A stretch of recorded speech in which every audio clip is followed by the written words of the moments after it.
Prie ugnytės pasėdėti ir juolab dar maistelį. Labas, mama. Kur užsigėrimas? Jis turi raktus, nu.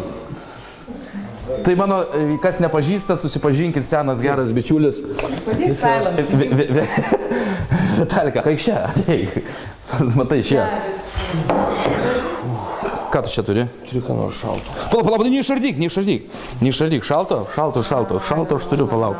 Turiu aš irgi. Šalto. No. Šalto, va, žiūrėk, prisidėk, šitas labai gerai. Klausyk, mes ką tik iš šaldytuvo ištraukiam. Prisidėk agurkus. Prisidėk. Ir atsigerk, jeigu ten, žinai, troškina labai. Va. Galima aš pabaigti.